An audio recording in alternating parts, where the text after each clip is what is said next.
नमस्कार, मैं हूं संजय शर्मा। आप देख रहे हैं 4 PM न्यूज नेटवर्क। लंदन में मेरे दोस्त हैं, भारत के रहने वाले हैं, लंदन में डॉक्टर हैं। उनका फोन आया सबसे पहले, मुझसे कह रहे संजय भाई आपके देश को, हमारे देश को हो क्या गया है। तो मैं उनका लहजा जो था बड़ा अजीब सा था। मैंने कहा क्या हो गया, मैं चौंका। मैंने कहा कोई बात हो गई। बोले यहाँ पे लंदन में मजाक उड़ रही है कि भारत होगा, अब इंडिया नहीं रहेगा, इंडिया का नाम बदल जाएगा। कहते हैं कि लंदन में जो भारत मूल के लोग हैं वो हंसते थे कि अब शायद देश की सरकारों को, राज्यों की सरकारों को इसके अलावा कोई काम नहीं बचा कि नाम बदल दो। जैसे एक बजाज बल्ब का विज्ञापन आता था कि घर के सारे बदल दूंगा। आपने भी देखा होगा कि वो था कि एक एक करके आदमी बल्ब उतार रहा, कह रहा घर के सारे बदल दूंगा। तो कुछ कुछ इसी तर्ज पे आपका ध्यान बटाने के लिए, आपको बहुत महिमा मंडित अपने आप को दिखाने के लिए नाम बदलने का शौक है। कभी इलाहाबाद प्रयागराज हो जाता है, कभी मुगलसराय सराय जंक्शन का नाम बदल, तमाम जगह नाम बदल जाते हैं, जिलों के नाम बदल जाते हैं। आपको अनुमान है कि केवल एक जिले का नाम बदलने में कितने करोड़ों रुपए खर्च होते हैं। करोड़ों अरबों रुपए खर्च होते हैं एक जगह का नाम बदलने में। अब आप कल्पना करिए, जिस देश में 80 करोड़ लोगों के पास दो वक्त का खाना ना हो, दो वक्त का राशन दिया जा रहा हो क्योंकि उनकी जिंदगी चलेगी नहीं, भूखे मर जाएंगे, उस देश में नाम बदलने पे करोड़ों अरबों रुपए खर्च कर दिए जा रहे हैं। अब ये तो जिलों की बात थी। अब यहां पूरे पूरे देश का नाम बदलने की बात शुरू हो गई है। वो भी कब हो रही है, जब पूरी दुनिया के राष्ट्राध्यक्ष भारत आ रहे हैं और हम एक नमूनों की तरह दिखा रहे हैं कि हम इतने बड़े नमूने हैं कि भारतीय जनता पार्टी का एक सांसद कह रहा है कि जो लोग इंडिया कहते हैं, जो लोग भारत को इंडिया कहते हैं, वो मूर्ख और पागल है। कि भारतीय जनता पार्टी के इस सांसद का बयान बहुत वायरल हो रहा है। आप कल्पना कर सकते हैं कि कितने मानसिक दिवालिया, कितने मानसिक रोगी और कितने पागल हैं ये भक्तों की टोली। और वो ऐसे ऐसे नमूने हैं। अरुणपुरी पे तरस आता है कि इतना अच्छा भला चैनल आज तक उसमें उन्होंने तिहाड़ घटन हमारे सुधीर भाई को रख लिया। सुधीर चौधरी जी ले आए कि इंडिया नहीं, भारत होने से बड़ा आत्मसम्मान बढ़ जा रहा है। अब वो इसमें ज्ञान दे रहे हैं कि पहले भी ऐसा भारत नाम आया था, यहां भारत आया था। इन मूर्खों से पूछो कि पूरी दुनिया में क्या इंडिया नाम या भारत नाम में कौन ज्यादा चर्चित है और क्या फर्क पड़ जा रहा है इससे। इंडिया हो या भारत, दोनों हमारे गौरवशाली देश का नाम है। क्या इंडिया होने से आपका गैस का सिलेंडर 100 रुपए ज्यादा महंगा हो जाएगा और भारत होने से 150 रुपए कम हो जाएगा? क्या आपके घर की सब्जी, तेल, ये सस्ता हो जाएगा भारत में और इंडिया में महंगा है? क्या आपके बच्चे को नौकरी मिल जाएगी? किसानों की फसलों के दाम दुगने हो जाएंगे? आपकी अपनी जिंदगी पे क्या असर पड़ेगा? मध्यम वर्गीय परिवार सारे कागज पत्तर बड़े संभाल के रखता है। अब आप सोचिए कि हम ये कह दें कि नहीं, अब इंडिया नहीं, अब भारत होगा, हमें इसमें गौरव की अनुभूति आ रही है। अब आप तर्क देंगे कि इतनी तुम्हारी हवा क्यों खराब हो गई?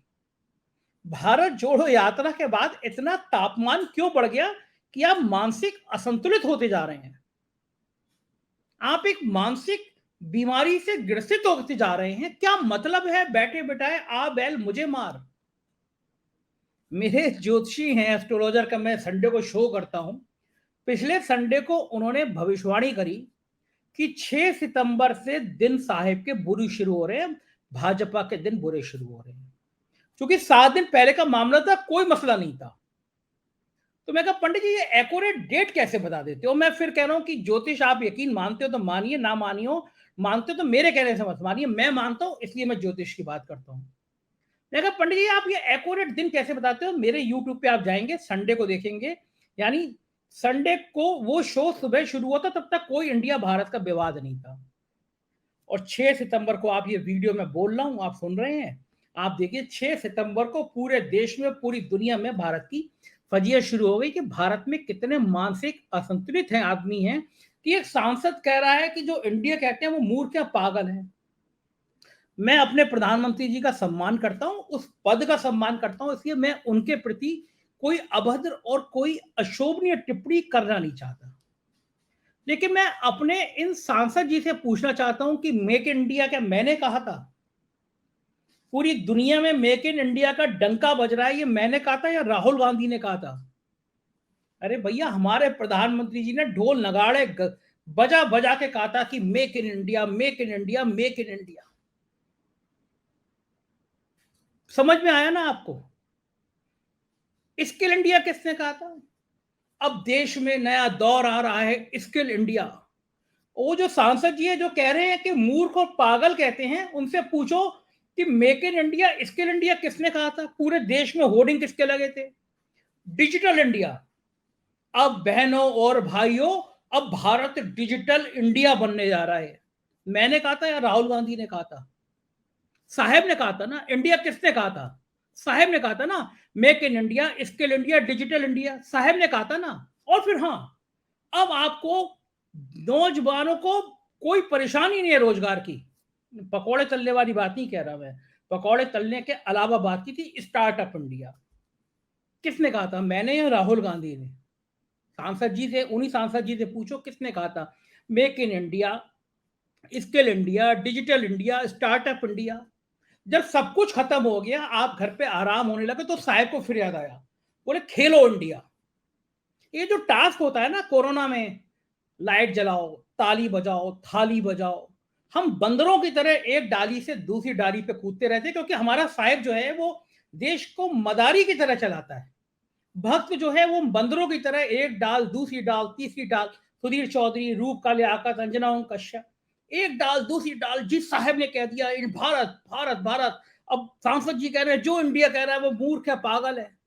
और जब याद आया लोगों को, तो पता चला कि ये देश की सरकार तो गवर्नमेंट ऑफ इंडिया है। मैंने अपने पर्स में से पर्स को खोला, नोट निकाला, उस पर लिखा हुआ था गवर्नमेंट ऑफ इंडिया। अब क्या साहब देश में दोबारा नोटबंदी हो जाएगी? कहा जाएगा कि जिन पे गवर्नमेंट ऑफ इंडिया है उस पे सब पे गवर्नमेंट ऑफ भारत लिख दिया जाएगा। अमेरिका से लेके लंदन से लेके ऑस्ट्रेलिया तक आज मेरे पास कम से कम 70 मेल आ चुके हैं लोगों के। और उन मेलों का लब्बो लुआब ये है कि क्या भारत अब दुनिया में यही कहने के लिए बचा है कि हम मूर्ख हो गए, होते जा रहे हैं? हम देश के विकास की बात करने की जगह हम इसी में उलझे हुए हैं कि ये भारत हो जाए या ये इंडिया हो जाए। समस्या नेहरू से है। नेहरू ने गलती करी थी, डिस्कवरी ऑफ इंडिया लिख दी थी। और मैंने डिबेट की तो राकेश पाठक बहुत सीनियर जर्नलिस्ट है, उन्होंने बहुत अच्छी बात कही। आज जो आप मेल लिखते हैं संजय शर्मा .co.in, nic.co.in क्या है? इंडिया का साइन है, तो फिर सारी मेल आईडी बदल दी जाएगी। और फिर जो साहब को लाने वाले हैं, गांधी जी के 3 बंदर सुने थे ना आप? अब मुझे नहीं पता चुनाव आयोग मुझे इस पर नोटिस दे देगा या नहीं दे देगा, लेकिन 3 चुनाव आयोग गांधी जी के बंदर की तरह काम कर रहे हैं। तो उनका नाम क्या है? Election commission of India. उसको भी छोड़ दीजिए, रिजर्व बैंक ऑफ इंडिया। तो ये जो पागलपन सूझा अचानक, जब दुनिया के तमाम देश भारत आ रहे हैं तब अचानक सूझा। तो मैं समझ नहीं पा रहा क्या इसको भारत की मूलभूत समस्याएं अब बची नहीं है जो हम इन मुद्दों पर बातचीत करने लगे हैं। भारत में कोई वैचारिक स्तर पर कोई क्रांति होने वाली नहीं है जो हम इन मुद्दों पर बात कर रहे हैं।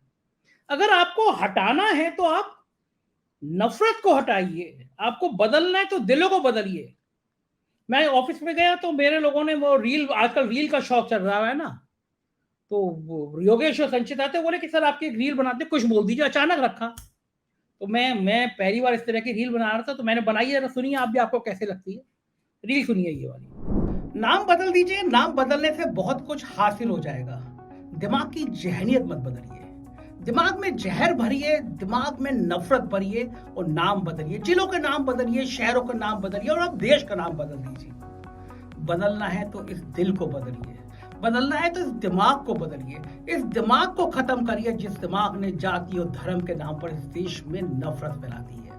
नाम बदलने से क्या होगा?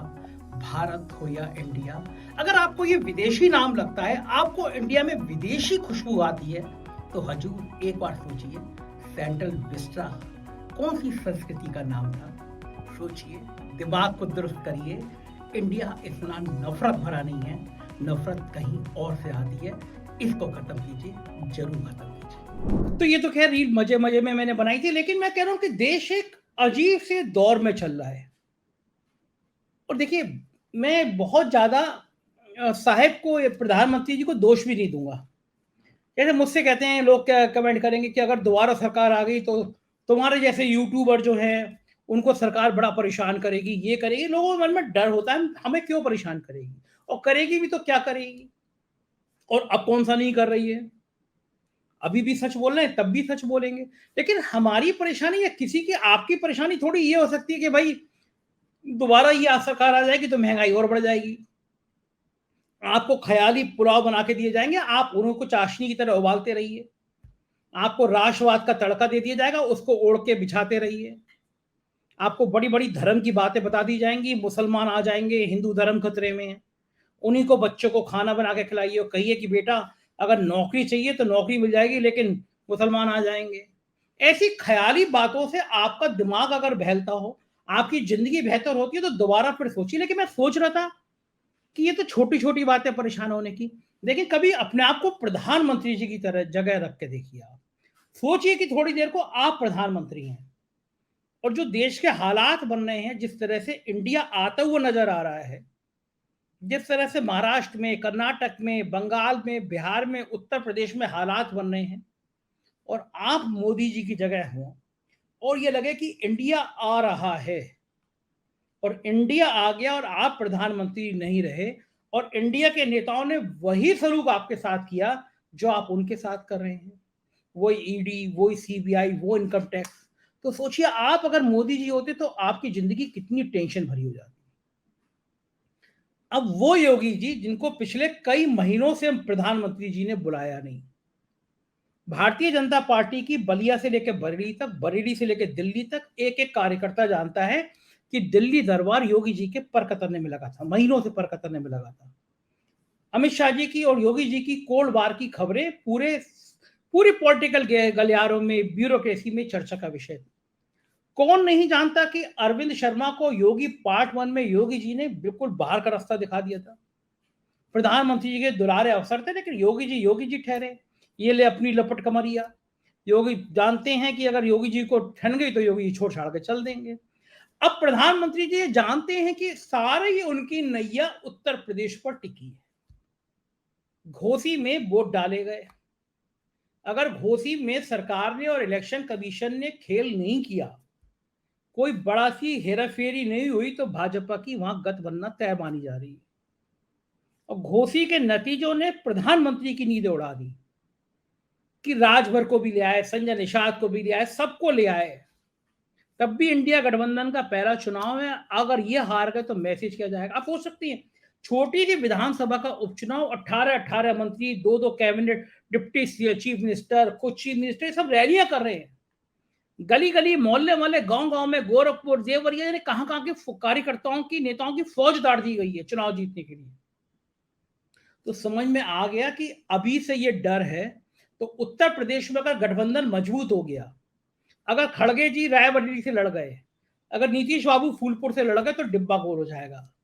और उत्तर प्रदेश में अगर 20-25 सीटें भी हार गए तो दुनिया की कोई ताकत मोदी जी को दोबारा प्रधानमंत्री नहीं बना पाएगी। अगर 220-225 आई एनडीए की सरकार बनी तो गडकरी हो, चाहे राजनाथ हो, चाहे योगी जी हो। तो यार सोचिए, अगर आप मोदी जी होते, ये तस्वीर सामने आती, तो आपको कैसे लगता? आप डरते ना? फिर लगता कि जो नाम है उस नाम को ही खत्म कर दो। ये इंडिया गठबंधन है तो इंडिया को खत्म कर दो। आप सोचो, अपनी राजनीतिक प्रतिद्वंदता में आप देश को दांव पे लगा दे रहे हो, देश का नाम बदल दे रहे हो। और भारतीय जनता पार्टी के दो बड़े नेताओं से मेरी बात हुई, नाम लेना ठीक नहीं है, व्यक्तिगत बातचीत थी। दोनों बिल्कुल उबल रहे थे। दोनों कह रहे थे कि ये कर क्या रहे हैं प्रधानमंत्री जी, 72 साल के हो गए, 3-4 साल की राजनीति बची है, यहां तो देश को दांव पे लगा दे रहे हैं। हम इतना डरे, बोल नहीं पा रहे, लेकिन ये तो बहुत गलत हो रहा है। भारतीय जनता पार्टी के अंदर इतना उबाल आ रहा है। और वही प्रधानमंत्री जी जो योगी आदित्यनाथ जी को बुला नहीं रहे थे, वो प्रधानमंत्री जी ने योगी आदित्यनाथ को बुलाया और योगी आदित्यनाथ भी कम तेज नहीं है और कहा कि हम राम मंदिर का प्रेजेंटेशन देना चाहते हैं और हम नगर विकास मंत्री को लेकर आएंगे अपने, और योगी जी अरविंद शर्मा को लेकर गए। ये दिखाने के लिए, ये ताकत दिखाने के लिए 2 घंटे प्रधानमंत्री बैठ के अयोध्या का राम मंदिर दर्शन प्रेजेंटेशन देखते रहे, क्योंकि अब समझ में आ गया है कि अब अगर भगवान राम जी नाराज हो गए तो डिब्बा गोल हो जाएगा। तो जो प्रधानमंत्री जी कुछ महीने पहले तक deputy CM Brajesh Pathak, deputy CM Keshav Maurya, और तो छोड़िए, योगी जी की धुर विरोधी हैं आनंदीबेन पटेल, उत्तर प्रदेश की राज्यपाल। पिछले दिनों आपने देखा होगा एक वाइस चांसलर थे विनय पाठक, बहुत काम भर का फर्जीवाड़े का आरोप लगा मामला, योगी जी उनको गिरफ्तार कराने पे तुले थे, एसटीएफ ने उनकी सब पड़ताल कर ली थी, लेकिन दिल्ली ने दखल दिया, मामला सीबीआई को भेजा गया जिससे मामला रफा दफा हो जाए, और गवर्नर साहब उन विनय पाठक पे बड़ी मेहरबान थे। तो वो प्रधानमंत्री ने केशव मौर्य को बुला लिया, ब्रजेश पाठक को बुला लिया, वो योगी आदित्यनाथ और गवर्नर जिनके 36 के आंकड़े पूरी पॉलिटिकल गलियारे में है, उन गवर्नर को भी बुला लिया, लेकिन योगी जी को पिछले कई महीनों से प्रधानमंत्री जी ने नहीं बुलाया था। अब जब लगा कि इंडिया मजबूत हो रहा है और उत्तर प्रदेश गया तो सब कुछ गया, और ये फीडबैक भी आए कि लोगों का कहना यह, पॉलिटिकल गलियारे के लोगों का कहना है कि योगी जी का भविष्य तभी अच्छा है जब दिल्ली में इस बार सरकार ना बने तो 2029 में योगी जी सबसे बड़े दावेदार होंगे। अब दिल्ली का तापमान यह बढ़ा हुआ है कि योगी जी ने कुछ खेल कर दिया, जो योगी जी के संग खेल हुआ है, अगर वो खेल योगी जी ने कर दिया तो डिब्बा गोल। तो धुरी बन गए हैं योगी जी। तो आज प्रधानमंत्री जी ने उनको प्यार से 2 घंटे बिठाया, चाय पिलाई, नाश्ता कराया, प्रेजेंटेशन देगा। ये हालात है। तो आप सोचिए, आप प्रधानमंत्री जी की जगह होते तो आपके डर कितने बड़े होते। तो लग रहा है कि वजूद को ही खत्म कर दो, इंडिया को खत्म कर दो। ये कुछ घट रहा है। फिर मैंने जहां से बात शुरू की थी, मुझे बात याद आई जोशी जी की।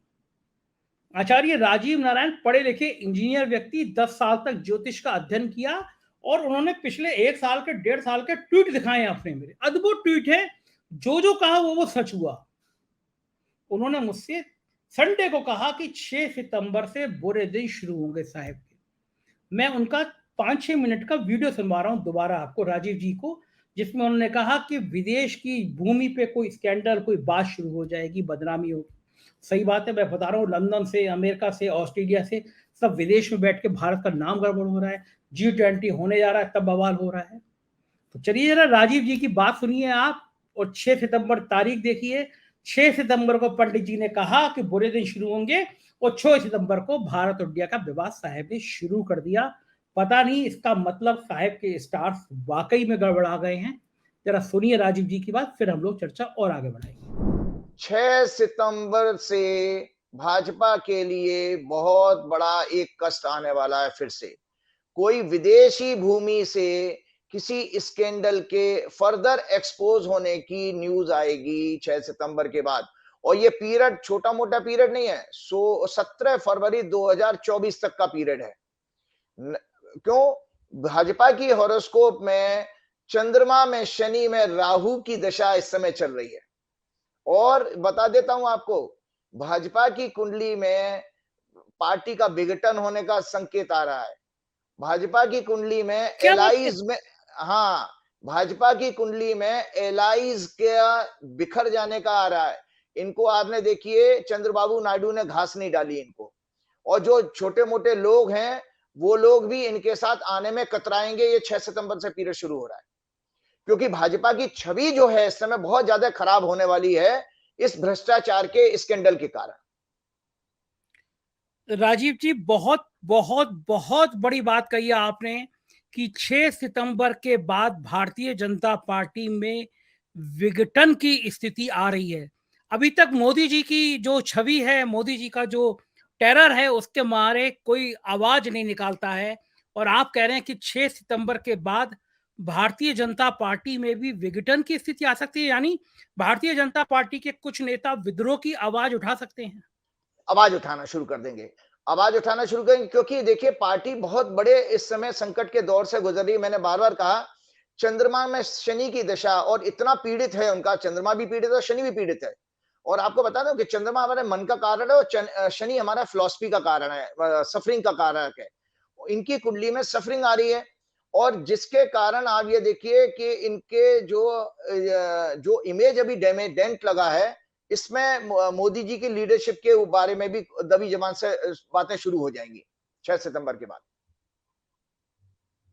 तो आपका इशारा है कि 6 सितंबर के बाद गडकरी और राजनाथ सिंह मजबूत हो जाएंगे, क्योंकि इन दो नेताओं के नाम की चर्चा चलती है। अगर एनडीए की सरकार बनती है, भाजपा को पूरा बहुमत नहीं मिलता है, मान लीजिए 235 240 तक सीटें आती हैं, तो लोग कहते हैं कि अगर 20-25 सीटें भी कम रह गई तो गडकरी या राजनाथ सिंह या फिर कोई तीसरा नाम बीजेपी का योगी आदित्यनाथ या कोई चौथा नाम, ये लोग प्रधानमंत्री बन सकते हैं। तो क्या माना जाए कि अब जन्मपत्री गडकरी, राजनाथ सिंह और योगी आदित्यनाथ की देखनी शुरू की जाए? जी, वो देखिए, वो तो मेरे पास उन लोगों की हॉरोस्कोप नहीं है, लेकिन एक दर्शकों को आप लोगों को एक जानकारी मैं देता हूं, क्योंकि मैंने वैसे पीछे प्रोग्राम में कहा था कि मैं भाजपा के दफ्तर में 11 अशोक रोड में बहुत जाया करता था। तो 2013 की एक वाकया सुना देता हूं आप लोगों को कि 2013 में हमने एक बीजेपी के वरिष्ठ नेता, इस समय राज्यसभा के सांसद भी हैं, उनसे जब कुंडली भाजपा की डिस्कस कर रहे थे, तो मैंने कहा कि भाई 2014 में भाजपा की सरकार बनेगी, क्योंकि सूर्य की महादशा इनकी चल रही थी इस समय, और 10वें घर में सूर्य बैठा, सत्ता के घर में बैठा था। तो उसमें वो अटकलें लगा रहे थे कि राजनाथ जी बन जाएंगे, और वो क्योंकि राजनाथ जी सूर्य से क्षत्रिय धर्म देखा जाता है, तो राजनाथ जी का वो अटकलें लगा रहे थे सज्जन कि भाई राजनाथ जी बन सकते हैं। फिर उन्होंने एक बड़ी चौंकाने वाली बात कही, बोले लेकिन एक समस्या आ रही है राजनाथ जी के लिए, कि हमारे मोदी जी उस समय मुख्यमंत्री थे गुजरात के, कि बोले इन्होंने चुनाव में फंडिंग करने से मना कर दिया है, और ये प्रेशराइज कर रहे हैं कि जो है मेरा नाम प्रधानमंत्री पद के लिए दिया जाए। और इतना उन्होंने क्योंकि भाजपा 10 साल से सत्ता से बाहर थी, यूपीए की सरकार थी, तो भाजपा के पास फंड की कमी थी। ये सारी जानकारी मैं भाजपा दफ्तर की बता रहा हूं। भाजपा के पास पैसा नहीं था चुनाव लड़ने के लिए 2014 का।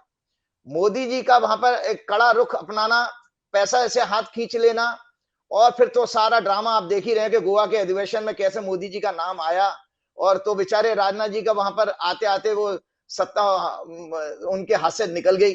तो ये सब चीजें इसलिए है कि वही लेकिन अभी भाजपा के लिए इतना कठिन समय गुजर रहा है, ये मेरी बात दर्शक याद रखें, कि सीटें भी कम होती हैं, और सबसे बड़ी बात है कि जो जिस विचारधारा से ये पार्टी बनी है, उसके लिए भी बहुत बड़ा डैमेज होने वाला है।